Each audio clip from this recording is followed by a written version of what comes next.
जयकारा बोलो माता रानी का। जगत माई महामाई माँ भद्रकाली की जय बोलो। शनिदेव भगवान की जय बोलो। तो मीन राशि वालों, स्वागत है आप सभी का मीन मंथन यूट्यूब चैनल में। बंधुओं, दीपावली के ठीक पहले शनि देव ने आपके लिए भेजा है एक बहुत बड़ा गुप्त संदेश। इस संदेश को आपको तुरंत जानना बहुत आवश्यक है, क्योंकि इस संदेश में छुपी हैं 3 बहुत ही अच्छी और भाग्य को चमका देने वाली खबरें, साथ ही साथ 2 भयंकर नकारात्मक चेतावनियां भी हैं। कहने का मतलब यह है कि यह जो संदेश है, असल में यह शनिदेव का आदेश है आपके लिए। जी हाँ बंधुओं, अब आपको यह कार्यक्रम पूरा देखना होगा, अंत तक देखना होगा। इस संदेश को अच्छी तरह से जानना और समझना होगा। साथ ही साथ एक बेहद जरूरी और शक्तिशाली उपाय भी हम आपको बताएंगे, जिसे भी आपको अवश्य ही करना होगा, जिससे आपके जीवन में न केवल दीपावली बल्कि दीपावली के बाद किसी भी प्रकार की बाधा या परेशानी ना रहे। यदि आपने आज इस संदेश को नहीं देखा तो हम आपको पूरे विश्वास के साथ कहते हैं कि आपकी यह एक बहुत बड़ी और भयंकर भूल होगी, और इस भूल की कीमत आपको 100% चुकानी ही पड़ेगी। भयंकर कलेश, लड़ाई झगड़े, बीमारी, दुर्घटना और व्यापार में घाटा और कर्जा, हर तरफ से विपत्तियां और आपत्तियां आपके ऊपर टूट पड़ेंगी। जी हाँ बंधुओं, लेकिन यदि आप इस कार्यक्रम को देख लेते हैं और शनिदेव के द्वारा दी जा रही चेतावनी और इन संदेशों को अच्छी तरह से समझ लेते हैं, तो आप आने वाली इन हर एक मुसीबत और परेशानियों को तो टाल ही पाएंगे। साथ ही साथ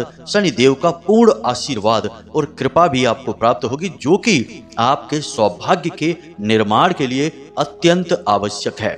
बंधुओं, यह वीडियो कार्यक्रम असल में कोई साधारण कार्यक्रम नहीं है। यह एक संजीवनी बूटी है जो आपके जीवन के हर एक कष्ट को कुछ यूं समाप्त करेगी, जैसे कि हनुमान जी द्वारा लाई गई संजीवनी बूटी ने भैया लक्ष्मण की मूर्छा को समाप्त किया था और उनके प्राणों की रक्षा की थी। ठीक यही कार्य आज का यह ज्योतिष कार्यक्रम आपके लिए करने वाला है। आपके जीवन की जितनी भी मूर्छाएं हैं, यानी कि कष्ट और परेशानियां, अड़चने, रुकावटें, नकारात्मक ऊर्जाएं हैं, उन सब को समाप्त करके खुशियां ही खुशियां आपके जीवन में भर देगा। तो इस सर्वोत्तम मार्गदर्शन को आज आपको अवश्य ग्रहण करना है, ताकि आपकी दीपावली भी शुभ और पवित्र रहे और आपके लिए जबरदस्त फलदायक रहे। साथ ही साथ आने वाला जीवन भी आपका सुंदर बन सके। तो बस आप इस कार्यक्रम में अंत तक रहेंगे, ऐसी हम आपसे उम्मीद करते हैं, क्योंकि हमने सचमुच में इस कार्यक्रम को बनाने में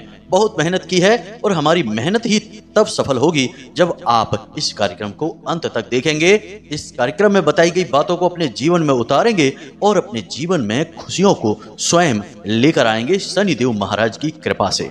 तो चलिए बंधुओं, कार्यक्रम की शुरुआत करते हैं। लेकिन इससे पहले हम चाहेंगे कि आप माता रानी को आभार अवश्य व्यक्त करें। तो कमेंट बॉक्स में पूरे भक्ति भाव के साथ लिख डालें, जय माँ भद्रकाली कृपा करो। साथ ही साथ जय शनिदेव कृपा करो अवश्य लिखना। माता भद्रकाली और भगवान शनिदेव की आपको पूर्ण कृपा और आशीर्वाद प्राप्त होगा। इसी के साथ साथ बंधुओं, यदि आप इस चैनल कार्यक्रम पर पहली बार आए हैं तो आप इस चैनल को सब्सक्राइब अवश्य कर लें। बगल में जो सब्सक्राइब का बटन है उसे अभी इसी वक्त दबा दें। ऐसा करते ही आप न केवल हमारे बल्कि माता रानी के दिव्य परिवार के सदस्य बन जाएंगे और दिव्य धाम से जुड़ जाएंगे। इसके बाद माता रानी की पूर्ण कृपा और आशीर्वाद आपको अपने आप ही प्राप्त होने शुरू हो जाएंगे। तो चलिए बंधुओं, जल्दी से चैनल को सब्सक्राइब करिए और प्रेम से बोलिए जय माई की, जय मां भद्रकाली। कार्यक्रम की शुरुआत करते हैं। बंधुओं, याद रखिए कि शनिदेव कर्म के देवता हैं, इस कलयुग के भगवान हैं, और हर एक व्यक्ति के जीवन पर, आपके जीवन पर भी उनकी पूरी नजर रहती है, और हर एक कर्म के फल देने के लिए शनिदेव हमेशा तैयार रहते हैं, और यह उन्हीं का नियंत्रण क्षेत्र है। अब ऐसे में जाने अनजाने में भी यदि आप किसी प्रकार की भूल कर बैठेंगे तो उसका भी दंड आपको निश्चित तौर पर मिलेगा ही मिलेगा। अब ऐसे में दीपावली जैसे पवित्र पर्व पर, एक ऐसे शुभ अवसर पर, जब स्वयं माता लक्ष्मी और भगवान गणेश की पवित्र ऊर्जाओं का अवतरण होता है, हर एक इंसान के जीवन में, घर में और इस मृत्यु लोक में ऐसे में यदि आप कोई भूल करेंगे तो यह आपके लिए बहुत खतरनाक होने वाली है। तो अब ध्यान से सुनिए कि शनिदेव का आपके लिए क्या महत्वपूर्ण संदेश है और इसमें शनिदेव ने आपको जो चेतावनियां दी हैं वे कौन सी हैं। सबसे पहले आपको हम बताते हैं कुछ छोटी छोटी लेकिन बेहद ही महत्वपूर्ण बातों के बारे में, जिन्हें शायद आप भी जाने में या अनजाने में अनदेखी करते रहते हैं। तो ध्यान से सुनिए, इस पूरे पर्व के दौरान आपको कुछ ऐसे कार्य हैं जिन्हें भूल कर भी नहीं करना है, वरना आप बहुत मुसीबतों में फंसेंगे। सबसे पहला कार्य है कि आपको किसी पर भी क्रोध नहीं दिखाना है। जी हाँ बंधुओं, हम जानते हैं कि आपके जीवन में परिस्थितियां ही कुछ इस प्रकार की बनी हुई हैं कि आपको क्रोध आ जाता है। कई बार परिस्थितियां ऐसी बन जाती हैं आपके जीवन में कि चीजें आपके नियंत्रण से बाहर हो जाती हैं। आप करना कुछ चाहते हैं, होता कुछ और है। आप कहते कुछ और हैं और लोग उसका मतलब कुछ और निकाल लेते हैं। आपकी बातों का, आपकी मेहनत का और आपके कार्यों का किसी पर भी कोई प्रभाव ही नहीं पड़ता है। और जब जरूरत से ज्यादा लोग आपकी अनदेखी करते हैं तो आपको क्रोध आ जाता है और फिर क्रोध आते ही आप सब कुछ भूल जाते हैं। यह आपकी एक बहुत बड़ी कमी है। गुस्सा आपकी कमजोरी है और आप गुस्से में कभी कभी अपने नियंत्रण से बाहर हो जाते हैं। कुछ ऐसी बातें बोल देते हैं जो सामने वाले को बहुत अधिक चुभ जाती हैं। कभी कभी तो आप तोड़ फोड़ भी कर बैठते हैं। जी हाँ बंधुओं, तो ऐसा आपको नहीं करना है। बेशक परिस्थितियां चाहे जैसी भी बन रही हों, आपको बड़ी समझदारी से काम लेना है। गुस्सा किसी से भी नहीं करना है और यदि कार्यस्थल पर या किसी और परिस्थिति के बस आपको गुस्सा आता भी है तो आप बड़ी समझदारी से काम लेते हुए या तो उस जगह को छोड़ देंगे या फिर उन बातों को ही छोड़ देंगे जिन बातों से गुस्सा उत्पन्न हो रहा है। यानी कि इस विशेष समय और काल में आपकी मानसिक मजबूती की बहुत बड़ी परीक्षा होगी। ऐसी परिस्थितियां बनेंगी, ऐसी बातें लोग करेंगे कि आपको क्रोध आएगा, तो आपको अपना नियंत्रण बनाकर रखना है। क्रोध यदि आप करेंगे तो दो बातें होंगी। पहला कि आपके व्यवहार से लोग दुखी होंगे और आपके प्रति उनका नजरिया और रवैया दोनों ठीक नहीं होंगे, जिससे आपका मन खराब हो जाएगा और आप इस शुभ घड़ी में भी आनंद की अनुभूति नहीं कर पाएंगे। दूसरा कि क्रोध दुनिया में एक ऐसी नकारात्मक ऊर्जा है जो अन्य सभी प्रकार की नकारात्मक ऊर्जाओं को अपनी ओर आकर्षित करती है। इसलिए आपको क्रोध नहीं करना है, वरना आप स्वयं ही अपने जीवन में भयंकर नकारात्मक ऊर्जाओं को आकर्षित करने लगेंगे। जरा आप हमारे जो भगवान हैं उनकी तस्वीरों को देखिए। आपको कैसा लगेगा कि हल्का सा मुस्कुरा रही हैं, प्रेम पूर्वक हमारी ओर देख रहे हैं। कभी कोई ऐसे भगवान आपने देखे हैं जो क्रोध से आंखें लाल करके किसी को देख रहे हो? नहीं, भगवान प्रेम के साथ रहते हैं, क्रोध से दूर रहते हैं। और इसका कारण क्या है कि भगवान की ऊर्जा शुद्ध सकारात्मक ऊर्जा है जो क्रोध से रहित होती है। लेकिन ठीक इसके विपरीत राक्षसों की तस्वीरों को देखिए, रावण की, कुंभकर्ण की और मेघनाद की या अन्य जो दैत्य हैं, राक्षस हैं, उनकी तस्वीरों को देखो तो आपको ऐसा ही लगेगा कि जैसे वे बड़े भारी क्रोध से भरे हुए हैं। और क्रोध से वो भरे इसलिए रहते हैं क्योंकि वे नकारात्मक ऊर्जाओं के सूचक हैं। तो क्रोध नकारात्मक ऊर्जा का प्रतीक होता है। जब आपके पास क्रोध है तो फिर किसी और नकारात्मक ऊर्जा की जरूरत ही नहीं है, आप स्वयं ही अपना विनाश करते चले जाएंगे। तो पहली चीज, आपको किसी के साथ भी क्रोध नहीं करना है।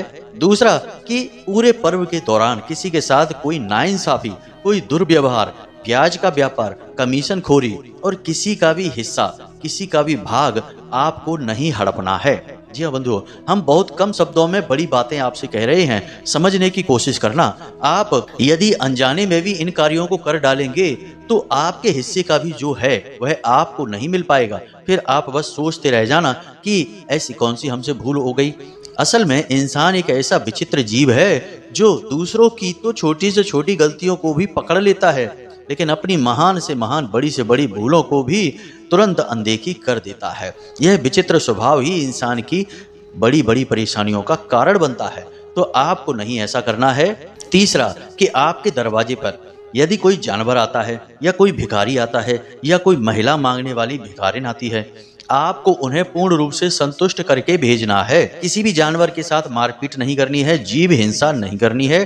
और दरवाजे पर कोई भी आ जाए उसे खाली हाथ नहीं लौटाना है। याद रखना कि दिव्य शक्तियां जब किसी के जीवन में आना चाहती हैं, शुभ घड़ियां उसके जीवन में लाना चाहती हैं, तो वे अनेकों नेक रूप से उसकी परीक्षाएं भी लेती हैं, क्योंकि किसी को कुछ भी बड़ा और जिम्मेदारी पूर्ण देने से पहले उसकी पात्रता देखनी पड़ती है कि वह इसके काबिल भी है या नहीं। तो इसी प्रकार भगवान भी आपकी पात्रता को देखेंगे, आपके दिल को, आपकी दिल की दया को, व्यवहार को और आपके पवित्र मन को देखेंगे। तो आपको अपने मन की पवित्रता को ध्यान में रखते हुए व्यवहार करना है। जो भी दरवाजे पर आए ससम्मान उसे भोजन कराइए, थोड़े बहुत रुपए पैसे दीजिए, उसके चेहरे पर मुस्कुराहट आ जाए। इसी के साथ साथ एक और छोटा सा कार्य कि दीपावली के पर्व पर, धनतेरस के दिन और अन्य दिनों पर आप बाजार में जाकर सामान तो खरीदेंगे ही। खरीद करते समय आप जितना हो सके उतना मोल भाव कम करें। मोल भाव करने से कई बार ऐसा होता है कि कुछ गरीब अपनी कीमत के ऊपर नहीं नीचे चीजों को बेचने पर मजबूर हो जाते हैं, क्योंकि त्योहार का पर्व है। अब त्योहार के समय पर यदि वे चीजें नहीं बेच पाएंगे तो फिर पूरी साल वे रखी रह जाएंगी, कोई और लेगा ही नहीं। जैसे मिट्टी के दिए वगैरह हैं, रुई है, कौन खरीदेगा बाद में? पूरी साल तो दिए नहीं जलाते हैं। तो पटाखे हैं और जो रुई हैं और जो दीपक हैं, तमाम सारी चीजें हैं, तो इनको बस उसी समय पर उन्हें बेचना होता है। तो बेचारों की जब बिक्री अच्छी नहीं होती है तो कभी कभी सस्ता करके भी बेच देते हैं, घाटे का सौदा भी कर लेते हैं। तो क्या फर्क पड़ जाएगा कि आपसे कोई 100-200 रुपए ज्यादा ले लेगा, 10-20-50 रुपए ज्यादा ले लेगा। यदि ले लेगा तो उसे ऐसा लगेगा कि जैसे उसका बाजार में बैठना सफल हो गया। 2 रोटी प्रेम की उसे भी मिल जाएगी और उसका परिवार भी मुस्कुराएगा, हंसेगा। और इसका कारण क्या होगा? आपके द्वारा दिया गया वह छोटा सा धन। यह असल में परोक्ष दान है। जी हाँ बंधुओं, तो आपको यह अवश्य करना चाहिए। कुछ लोग तो हमने ऐसे देखे हैं जो इतना मोल भाव करते हैं कि बेचारे का चेहरा ही मुरझा जाता है। साफ साफ लगता है कि बेचारे ने घाटे में चीजें दी हैं, लेकिन क्या करे, उसे तो बेचना ही है। और जो उससे मोल भाव करके लाते हैं वे बड़ी लंबी सी मुस्कुराहट लेकर चले आते हैं, जैसे कि बड़ी विजय मुस्कान लेकर आए हैं। किसी गरीब आदमी का शोषण करके आ गए हो, कोई बहुत बड़ा काम नहीं किया है।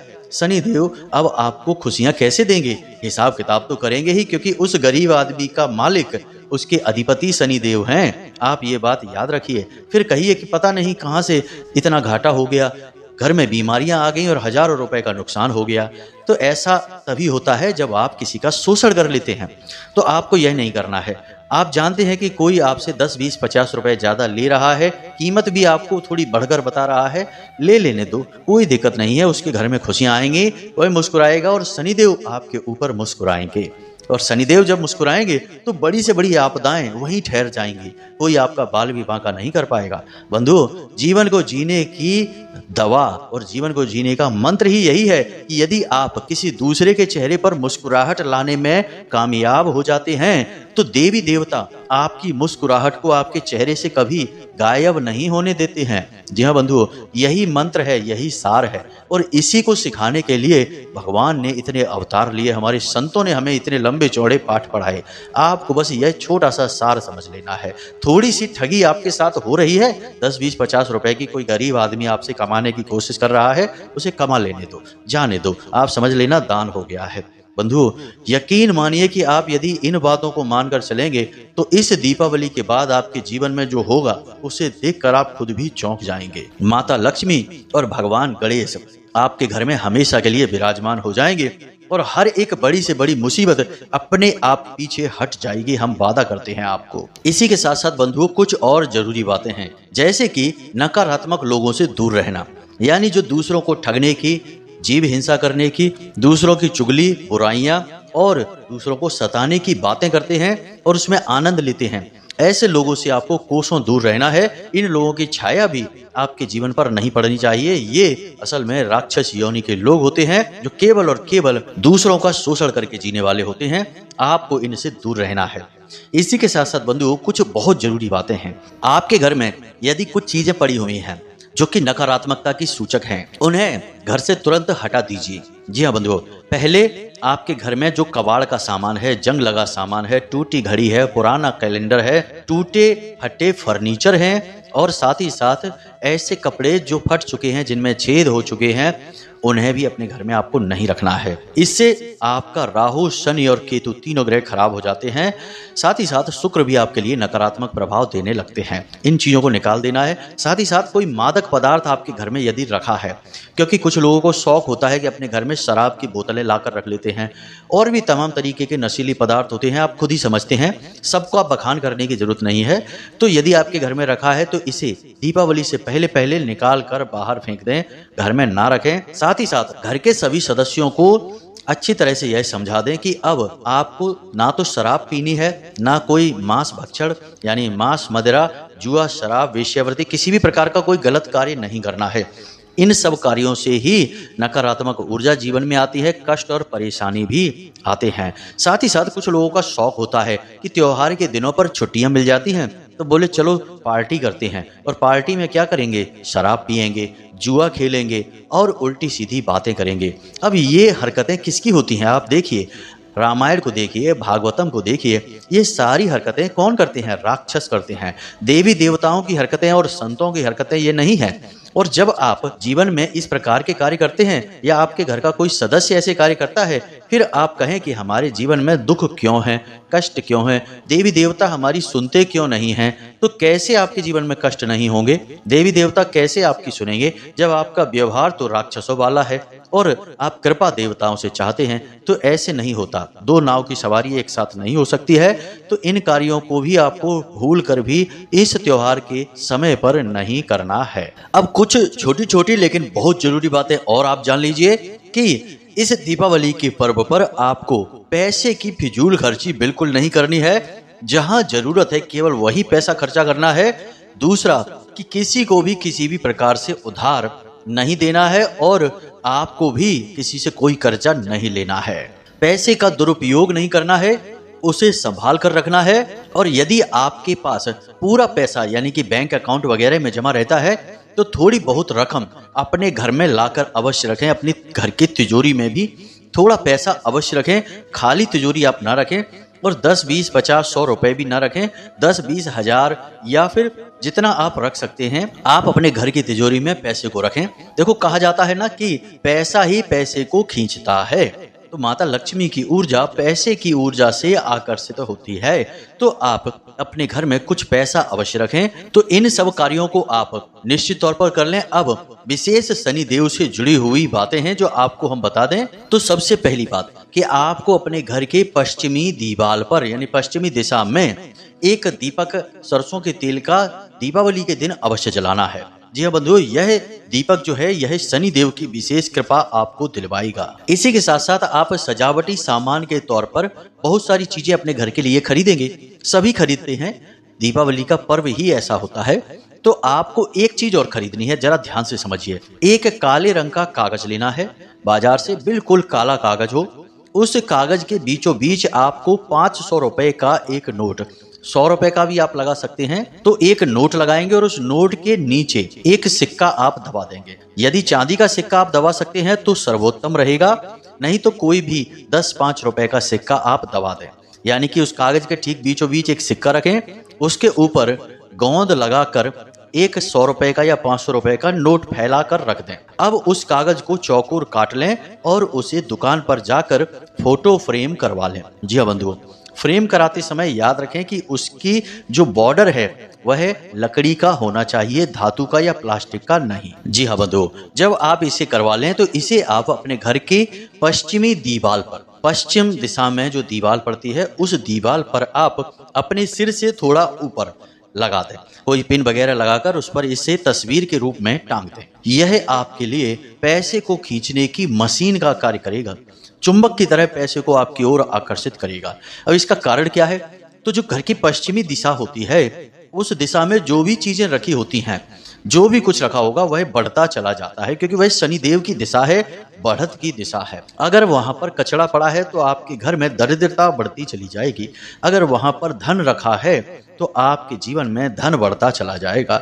यदि परिवार की संपूर्ण लोगों की एक साथ मिलकर हंसती मुस्कुराती एक तस्वीर रखी है तो परिवार के सभी लोगों में आपसी प्रेम बढ़ता चला जाएगा। तो यह बहुत ही शक्तिशाली और जरूरी प्रयोग है, इसे आप इस दीपावली के दिन अवश्य कर लें। अब इसी के साथ साथ दीपावली के दिन आप मंदिर में जाकर कुछ दान अवश्य करें जो शनिदेव से जुड़ा हो, क्योंकि आप याद रखें कि शनिदेव को मणि देव भी कहा जाता है।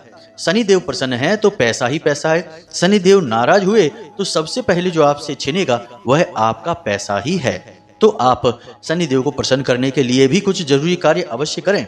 तो आपको क्या करना है कि एक काले रंग का कपड़ा लेना है, कोरा कपड़ा लेना है बाजार से खरीद कर, और उस कपड़े में आपको 8 मुट्ठी उड़द की दाल रखनी है। जी हाँ बंधुओं, 8 मुट्ठी उड़द की दाल रखनी है और एक लोहे का छल्ला उसमें रख देना है। साथ ही साथ एक छोटी सी शीशी में सरसों का तेल भी आपको रखना है और उसे भी आपको उसी पोटली में रख देना है और उसे एक बड़ी सी पोटली का आकार दे देना है। काले रंग के धागे से लपेटकर उसे पोटली का आकार देंगे और उसके बाद शाम के समय यानी सूर्यास्त होने के बाद आप जाकर या तो हनुमान जी के मंदिर में या शंकर जी के मंदिर में, भोले बाबा के मंदिर में या शनिदेव का मंदिर ही यदि आपके आसपास है तो वहां जाकर इसे दान कराएं। बशर्ते ध्यान रखना कि शनिदेव के मंदिर में शनिदेव की मूर्ति स्वरूप ना हो, शिला स्वरूप हो। यदि मूर्ति स्वरूप है तो आप उस मंदिर में ना जाएं तो ही आपकी भलाई है, क्योंकि इससे आपकी हानि हो जाएगी। शनिदेव की दृष्टि वक्री होती है, आपके ऊपर उनकी दृष्टि पड़ेगी तो ना चाहते हुए भी शनिदेव की पीड़ाएं आपको झेलनी होंगी। जी हाँ, याद रखना। तो शनिदेव का शिला स्वरूप है मंदिर में, तब तो आप हंसते हुए जाइए और दान कराइए, वरना आप भोले बाबा के मंदिर में या हनुमान जी के मंदिर में जाकर इस दान को कर आइए। जब आप इस दान को कर रहे हो तो आप पुजारी जी से, जिन्हें आप दे रहे हैं यह सामान, मंदिर के प्रशासन के जो लोग हैं उन्हें आप दे रहे हैं, तो आप उन्हें यह बता अवश्य दें कि इसके अंदर आपने एक लोहे की कील रखी है तो जरा उसे देख लेना। साथ ही साथ यदि छल्ला रखा है आपने तो बता देना कि हमने लोहे का एक छल्ला रखा है, या फिर जो तेल की शीशी आप रखेंगे उसके बारे में भी बता देना कि हमने इसमें ये चीज़ें रखी हैं और यह हमारा शनिदेव के लिए दान है, और इस दान को आप अवश्य कर देना। यह आपके लिए रामबाण औषधि का कार्य करेगा। वैसे तो दीपावली के दिन लोग तरह तरह से पूजा पाठ विधि विधान के साथ करते हैं, नियम संयम के साथ करते हैं, लेकिन आपको शनिदेव का ख्याल रखना होगा, क्योंकि इस दिन लोग शनिदेव के बारे में सोचना तक भूल जाते हैं। जी हाँ बंधुओं, एक छोटी सी बात और है कि जब आप लक्ष्मी पूजन करेंगे रात्रि के समय, तो आप देवी देवताओं की पूजा पाठ तो करते ही हैं, लक्ष्मी माता की भी पूरे विधि विधान से पूजा पाठ करेंगे, लेकिन पूजा करने से पहले आपको अपने कुल देवी या देवता का आवाहन भी अवश्य करना है। जी हाँ बंधुओं, जो पूजा कर रहे होंगे व्यक्ति, उनसे कहना कि आंखें बंद करके मन में प्रार्थना कीजिए कि हे कुल देवी, हे कुल देवता, आप जो भी हैं, यदि आप उनके बारे में जानते हैं तब तो उनका नाम लेकर आवाहन करिए, और यदि नहीं जानते तो ऐसा बोलना है कि आप जो भी हैं हम आपके बारे में नहीं जानते हैं, फिर भी हम पूरे प्रेम और सम्मान के साथ आपका आवाहन करते हैं, आप आइए और हमारी इस पूजा में शामिल होइए और इस पूजा को सफल बनाइए। साथ ही साथ आपको अपने पितृ देवताओं का भी आह्वान करना है। हे पितृ देवता, आप जहां भी हैं हमारे पास आइए, हमारे साथ विराजिए और हमारी इस पूजा में शामिल होइए और हमें जीवन में खुशियों का आशीर्वाद दीजिए। इस तरीके से उनका भी आह्वान करना है, तब आपको पूजा प्रारंभ करनी है। ये बहुत जरूरी विधियां होती हैं, इन विधियों को लोग ढंग से पालन नहीं करते हैं, बस यूं ही माता लक्ष्मी की आरती गाई और इधर उधर से चीजें यहाँ वहाँ रखकर चढ़ा दी भगवान को, सोचते हैं बस माता रानी की कृपा मिल गई। याद रखना कि किसी भी देवी देवता की कृपा आपको इस तरह प्राप्त नहीं होती, जब तक आप समग्र दिव्य शक्तियों को सम्मिलित नहीं करते हैं तब तक आपको किसी देवी या देवता की कृपा प्राप्त नहीं होती है। यह एक विशेष विधान है। आप देखिए कि हमारे देश में किसी भी देवी देवता की पूजा हो, हिंदू धर्म में एकमात्र देवता की पूजा नहीं होती है, उनके साथ कोई अन्य देवी अन्य देवता अवश्य होते ही होते हैं।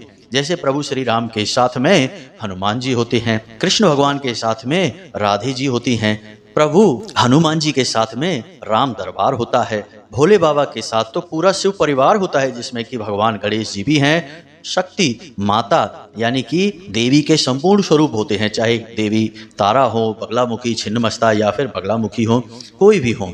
तो यहाँ से आप समझिए कि आप संपूर्ण देवी देवताओं का आवाहन करेंगे और उन विधि विधान से पूजन करेंगे तो ही आपकी पूजा सफल होगी। इन सारे नियमों को आप मानिए तो आपको न केवल माता की कृपा, धन संपत्ति, वैभव, सुख प्राप्त होगा, बल्कि भगवान शनिदेव की भी आपको कृपा प्राप्त होगी, जिनकी कृपा आपके लिए बेहद आवश्यक है।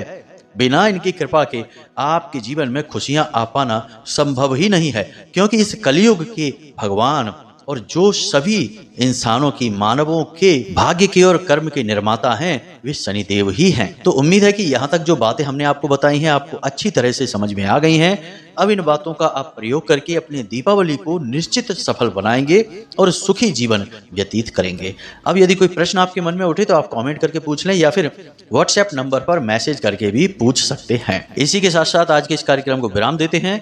हमेशा हंसते रहिए, मुस्कुराते रहिए, सकारात्मक रहिए और दिन में एक बार मंदिर अवश्य हो आइए, क्योंकि आपका उद्धार तो वहीं से होना है। प्रेम से बोलिए जय माई की, जय मां बगलामुखी, जय शनिदेव। माता रानी और भगवान शनिदेव आपके ऊपर पूरी कृपा करेंगे, हमें पूर्ण विश्वास है। मिलते हैं अगले ज्ञानवर्धक कार्यक्रम में, तब तक के लिए धन्यवाद। जय माई की।